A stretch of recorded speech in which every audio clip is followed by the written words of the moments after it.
Imagine if your most experienced technician could be in 10 places at once, even after they've retired or left the company. Or if training, troubleshooting, and real-time support didn't require an app, login, or waiting on hold, just a phone call.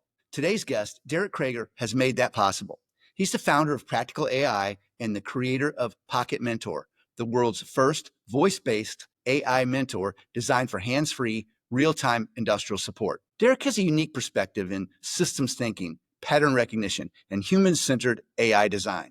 Before founding Practical AI, Derek led large-scale training and support initiatives for industrial teams at Amazon.com, where he witnessed firsthand the high cost of lost institutional knowledge and the growing urgency to empower frontline teams more effectively. Now, with Practical AI, he's helping manufacturers, OEMs, and field service companies eliminate downtime, retain hard-earned knowledge, and scale training without adding headcount or complexity. His mission is clear: make AI practical, personal, and instantly useful, especially for people who don't sit behind a desk. If you're leading a team that installs, maintains, sells, or supports complex systems, you don't want to miss what Derek's got to share with us today. Derek, welcome to the show. Oh, thank you, Mason. I feel like you put me on a pedestal. I hope I can live up to all your words. Appreciate that. You will. Thank you. So you say that downtime isn't just a maintenance problem. It's a knowledge problem. Can you explain what you mean by that? Absolutely. There's been a skilled trade shortage for 30 years. I mean, we've been living with it so long, it's become generational. It's become part of us. I spoke to a manufacturer just last week, and he said, we don't even know that we're working handicapped because we've been doing this for so long. So there's not enough people performing skilled trades. So that's part of it. So what has happened is that we start bringing in individuals and we make a promise to themselves and to us that we're going to train them. But we're already sure we don't get the chance to. So that knowledge gap is that portion of when those new people come in, those new employees come in, and they want to do well.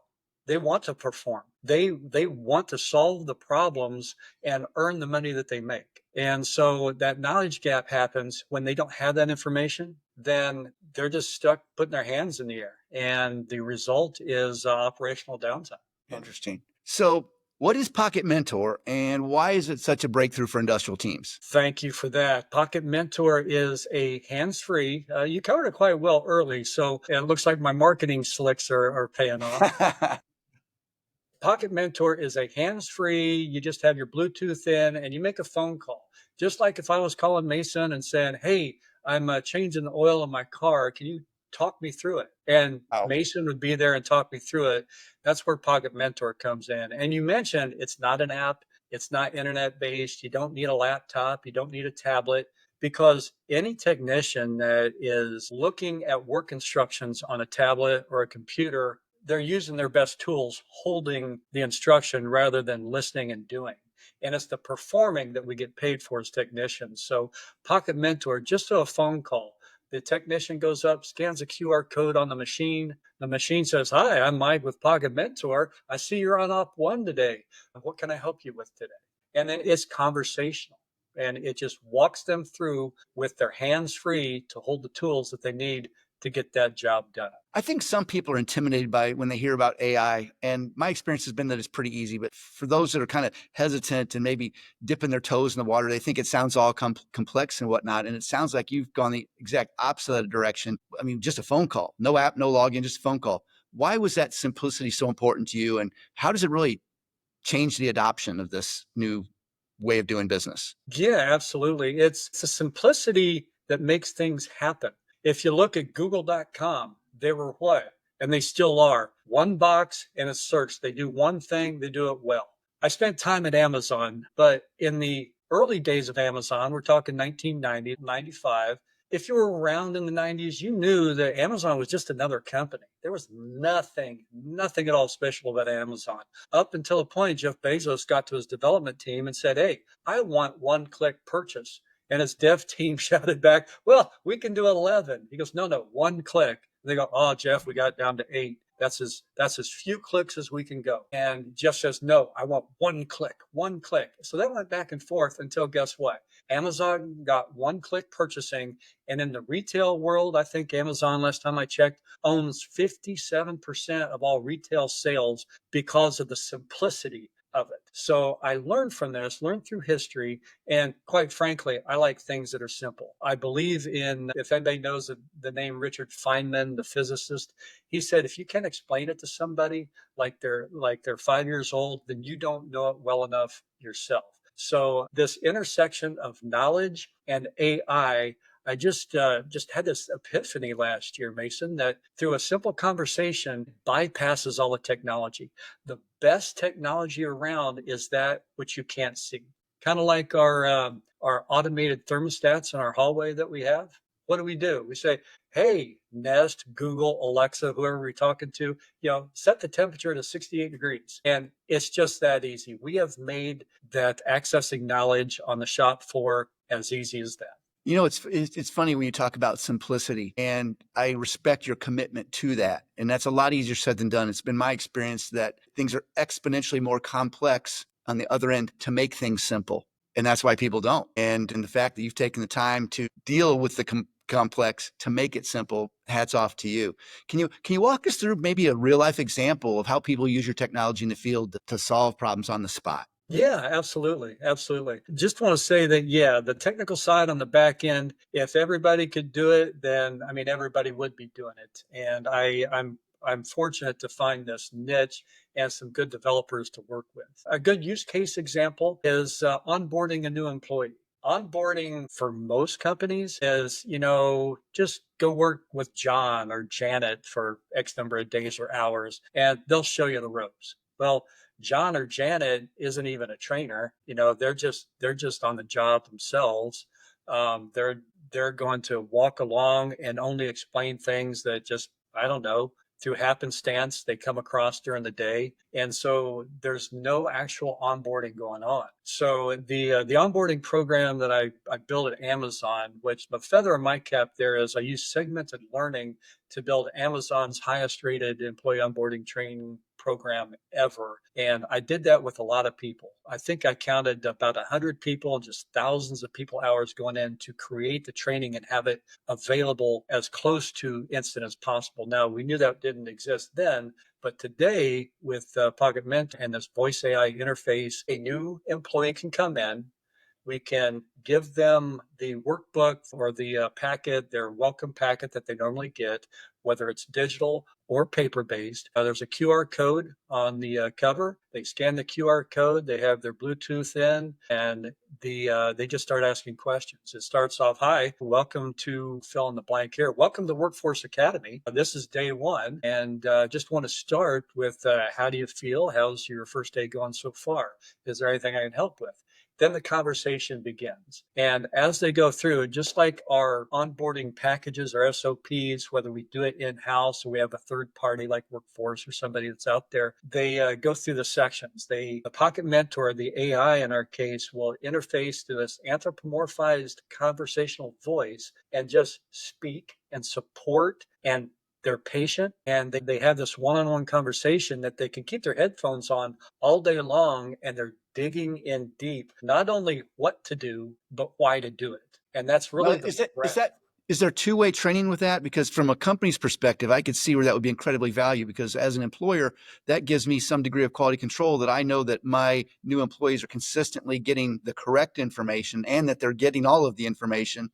And so I don't have employees going out there, "Well, no one told me this," or "No one told me that," because no one told them this or no one told them that. So I see that the problem that you solve there. As far as the employee goes, how do they typically respond to? Do they feel it's impersonal at all? Oh, or actually, I could even see, does your system actually train the AI about what questions or concerns people have as a result of conversations? Like if new questions come up from employees, is it interactive to that point that it learns and comes up with those, or is that an assumption that it's not ready for yet? No, it's that continuous learning. It gets better over time. So yes, the questions that come through, just like we started throwing those FAQs at the bottom of all our web pages, because we anticipate a certain number of questions are going to be consistent across usually 80% of the customers or clients that come in. We can do the same thing. So part of our intake with the company is to find out their purpose. We want to address and meet their purpose. Sometimes it's just walking somebody through the geographic where the rooms are. Other times it's a full immersion in the onboarding itself. So there is that Q&A, and there's ways to check off. If the company wants to know, did this onboarding person actually learn something, or did they have all their questions answered about, let's say, chapter 1 in the 10 chapter onboarding manual? Then we record those responses and we document them and we save them. We can transcribe them, email them, we can send them and connect in the database. However the employee wants to review that, whether it's by name or by time or anonymously, they have access to all that information. So if they see a pattern or we find patterns that come up just running the data, then we just add that in the web type of scenario. We just add another FAQ to that point. So that is it's an covered. amazing application of AI, because AI excites me, which is why I was looking forward to our conversation today. And I'm not afraid of it. I'm actively diving in to learn more things, and it can almost be a little bit overwhelming. It's almost like drinking from a fire hose. And I really love your practical, useful approach to utilizing this. Everything you're saying makes sense. So let me make sure I understand this. So as a company, and just in this particular example, as an employer, I know that I can enhance the quality of my onboarding process to make sure that every new employee hears everything that I believe is important for them to hear, so that they don't ever have to say, well, no one told me, because maybe no one did tell them. And you have the ability to document that. You also have the ability to find out beyond the assumptions that new employees will want to know this, or they'll want to know that, or we want them to know this, or we want them to know that. You can go beyond that based on their feedback of questions that they ask that you might not have anticipated, that others may have in the future, and you can prepare for that and enhance your AI delivery of that information, all automated. All automated. And there's a phrase that I like, single source of truth. Are you familiar? Expound on that. Okay, so single source of truth for the listeners that are out there, it's having one copy of the information, not multiple copies. My time at Amazon, we discovered that 2/3 of all the wiki documentations out there was out of date and shouldn't even have been available, but it was just through attrition of knowledge. So single source of knowledge means that if you make a change to what you're teaching or training on, you only make one change. You don't have to say, well, I changed it here, so let me change it in this workbook and that workbook and plant 2 and plant 3. And the neat thing about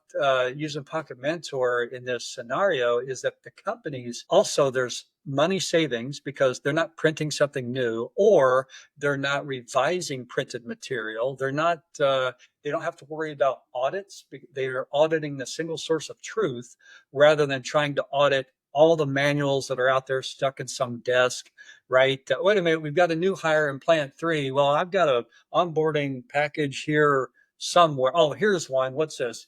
211? Yeah. Oh, what the heck? I just, Right. just give it to them so we have something. So that single source of truth is important because the dynamics of AI can take all that knowledge and then format it into a scenario that is digestible to that one human that's coming in. There's the scenario, one size fits all. Well, that's like 1980 speak, one size fits all. The model that we're at today is one size fits one. And you were touching upon that. That experience is one-on-one and tailored to that specific use case. So we can address the individual, and then the individual, through their communication, AI will pick up the language connection and align the AI's language with that human to convey all the information that the employer wants to convey. Talk a little bit about institutional knowledge loss. How big of a threat is that for today's companies, and what happens if they ignore it? Yeah, institutional knowledge loss. On the late terminology on, let's say, a manufacturing floor, we call it tribal knowledge. It's that knowledge that is not written down. Or actually, in the Amazon scenario I marked off, it's knowledge. We're just overwhelmed with so much knowledge, we don't know where the good knowledge is. So we lose knowledge because it's hidden amongst the weeds. Businesses grow because they learn and improve, and they iterate through all these times. If they can only handle so much knowledge, they're working from a snapshot rather than that continuous improvement. So if you have, in the case of, let's say, a subject matter expert working at a facility, and that could be a blue collar or white collar, it doesn't matter. Once that person leaves, they take all that unwritten knowledge with them. And I say unwritten, but in the cause of large organizations, maybe they have their own wiki chain or their own internal documentation that they work from. And when they go, beep, IT takes everything that they created and it disappears with the employee. And when that knowledge is left the company, all the value of that knowledge also leaves the company and the company suffers. So many leaders are struggling with workplace shortages. That's no secret. How can voice first AI help them scale expertise without adding headcount? Well, we band-aid our problems through hiring extra people. It's something that if we had, let's say, 10 SMEs, 10 mics that knew everything involved, then 10 would be enough. But we hire 15 because, let's be honest, we're hiring people that are nothing more than flashlight holders sometime just to make our books look good and to have somebody to cover second shift, night shift, weekend shift because the truly skilled people, are tenured to day shift and that's it. So that's the value of that. So AI is not here to reduce headcount, but it can improve our processes and improve our knowledge availability without adding, let's say, an entire training department. It's here to augment what we're already doing and to make sure that we get the full value, the full ROI on what we invested in. Because that's how business works. We put our lineup out there, and if we say we need 10 people per shift, and we hire 10 people per shift because the scales said that will work, the equations balance out. But in real life, in that pragmatic, practical sense, 10 people don't cut it. We learned that too late.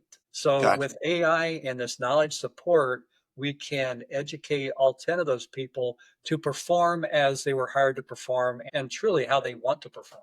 I'm still rattling in my brain is the thought of the importance of institutional knowledge. What's the biggest mistake companies make when trying to digitize institutional knowledge, and how can they avoid it? Honestly, I think they try to do it from the top down effect. They try to capture the knowledge without speaking and involving the people doing the work. And that's where we have a voice interview function for documenting that tribal knowledge and to documenting knowledge before a key employee leaves. And then we just turn that undocumented knowledge into documented knowledge through recording and transcription. And then now the AI actually has a larger database to work through. So I know that your goal is to build AI that serves people instead of replacing them. I get that.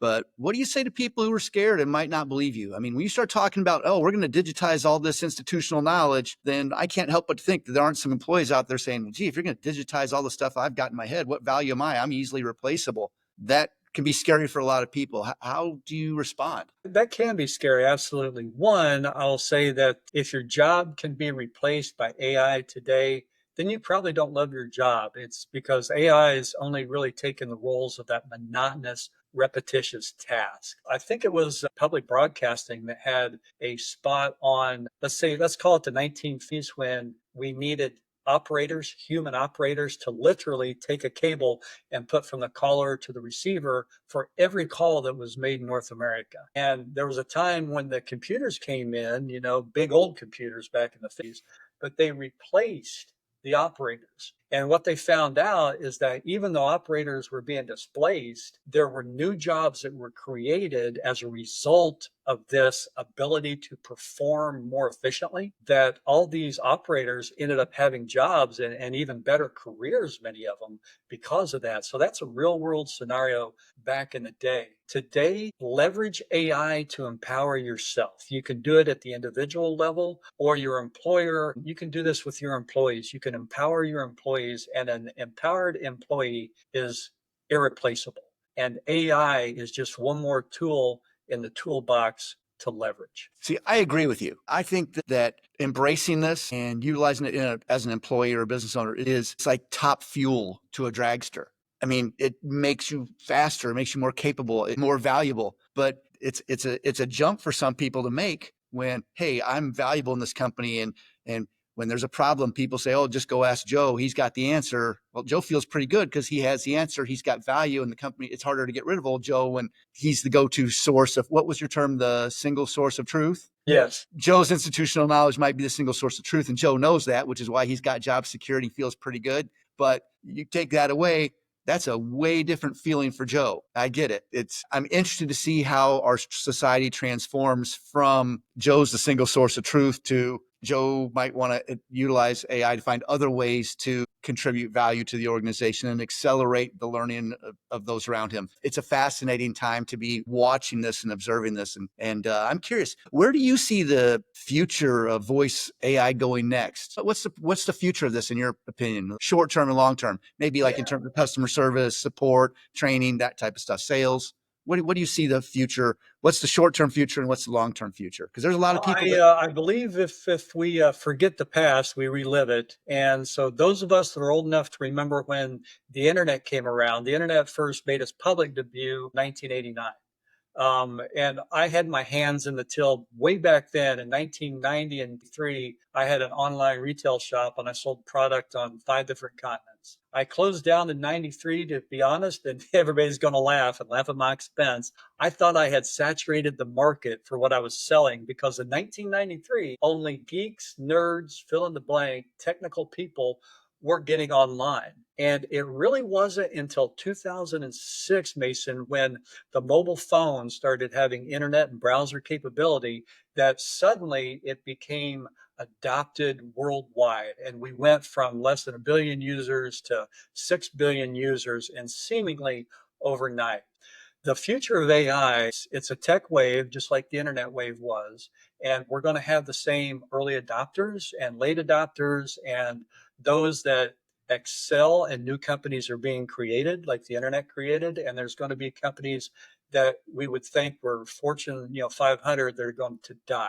And all I have to do is throw out the name Yahoo out there. If anybody knows the history of Yahoo, they were once the biggest company on the internet, but they didn't utilize it correctly. And now they're just kind of like an also ran. So the future. I'm thinking, you're immediately getting me to think of Blockbuster Video.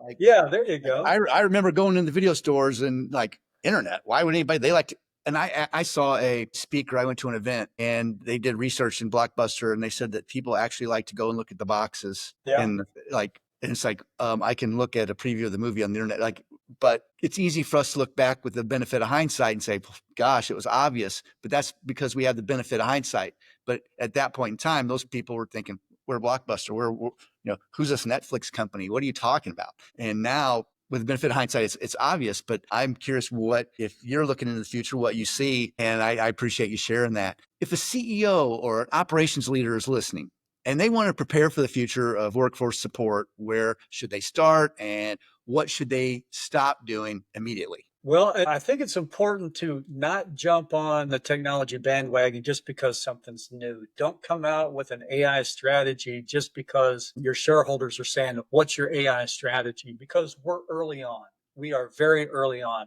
It's going to take a generation to get to the point where everybody's adopted it. So I follow Saul Rashidi online, and she talks a lot about AI and its use case. And I think just earlier this week, she mentioned that have a valid reason for what you want AI to solve. And you want to match a solution to the problem. Don't create problems just because you want to implement a solution. You don't make those decisions. You haven't made them in the past. There's no reason to make those decisions today. Just be aware of the cost.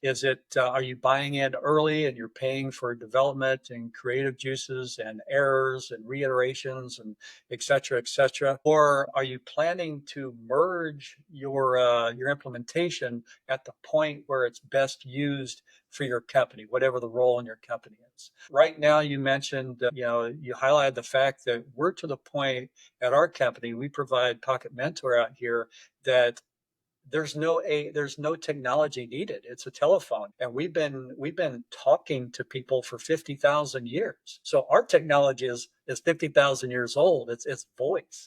we found a new way to implement something that's old and simple. And it's that simplicity that really drives the ROI in those partners that we work with. So to the C-suite that's out there, don't look to implement something just for the sake of implementation. Look back at the history of the internet and see that it's even the big companies took a while to adopt to the internet. I think there was some Fortune 500 company that didn't even have a web presence until 2000 type of scenarios. So just use what you need to use when you need to use it, the right tool at the right place at the right time. The same thing we tell our people on the floor. Well, I love the simplicity of your approach, and I love that it makes it easy to adopt because you're not asking people to completely change their behavior. They're already comfortable talking. I mean, I look at somebody like my dad, and I remember it used to be so frustrating to sit down with him and try to walk him through how to HTTP